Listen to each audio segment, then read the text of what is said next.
സംസ്ഥാനത്ത് ജാതി സർട്ടിഫിക്കറ്റുകൾ നൽകാത്തതിൽ ദുരിതത്തിലാണ് അരുന്ധതിയാർ ചക്കലിയാർ വിഭാഗങ്ങൾ.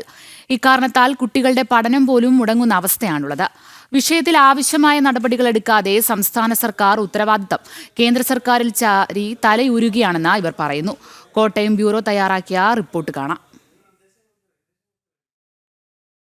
2011 സർവേ പ്രകാരം കേരളത്തിലെമ്പാടും 40,000 ആളുകൾ അരുന്ധതിയാർ ചക്കലിയാർ വിഭാഗക്കാരായുണ്ട് എന്നാണ് കണക്ക്.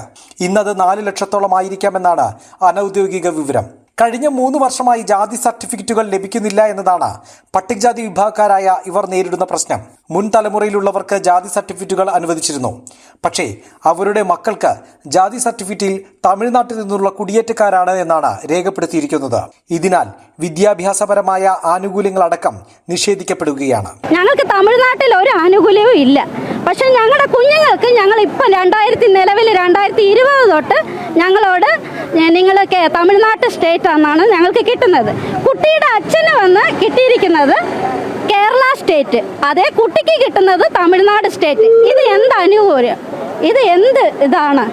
ഞങ്ങൾ ഒത്തിരി ബുദ്ധിമുട്ടാണ് അനുഭവിക്കുന്നത്. ഞങ്ങളുടെ പിള്ളേർക്ക് സ്കോളർഷിപ്പ് ഇല്ല, കോളേജിൽ സീറ്റ് ഇല്ല. അവിടെ ചെന്ന് ചോദിച്ചാലും കോളേജിൽ ചോദിച്ചാലും സർട്ടിഫിക്കറ്റ് ആണ് ചോദിക്കുന്നത്. 2011 കോട്ടയം ജില്ലയെയും 2018 കണ്ണൂർ, കോഴിക്കോട്, കൊല്ലം ജില്ലകളെയും കുടിയേറ്റക്കാരുടെ പട്ടികയിൽ നിന്ന് സർക്കാർ ഒഴിവാക്കിയിരുന്നു.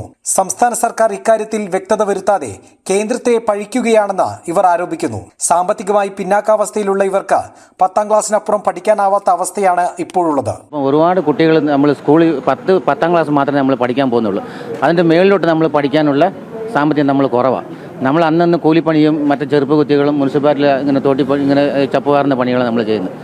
അപ്പോൾ അതിന് മുന്നോട്ട് 10 കഴിഞ്ഞിട്ട് +2 മേളിലോട്ട് പഠിക്കാനുള്ള നമുക്ക് ഈ ജാതി സർട്ടിഫിക്കറ്റായിട്ട് ഒരു തടസ്സമായിട്ടുണ്ട്. അപ്പോൾ അത് കിട്ടുന്നില്ല. അപ്പോൾ കിട്ടാത്തത് കൊണ്ട് നമുക്ക് വളരെമായിട്ട് ബുദ്ധിമുട്ട്, പിള്ളേർക്ക് മേളിലോട്ട് പഠിച്ചു പോകാനുള്ള ഒരു തടസ്സമായിട്ട് കിടക്കുകയാണ്. സർക്കാർ അടിയന്തരമായി വിഷയത്തിൽ പരിഹാരം കാണണമെന്ന് ഇവർ ആവശ്യപ്പെടുന്നു. കോട്ടയം കലക്ടറേറ്റിന് മുന്നിൽ അരുന്ധതിയാർ ചക്കലിയാർ സമുദായ സമിതി ധർണ നടത്തി. ഹിന്ദു ഐക്യവേദി സംസ്ഥാന വൈസ് പ്രസിഡന്റ് PS ബിജു ധർണയിൽ മുഖ്യപ്രഭാഷണം നടത്തി. ജനം, കോട്ടയം.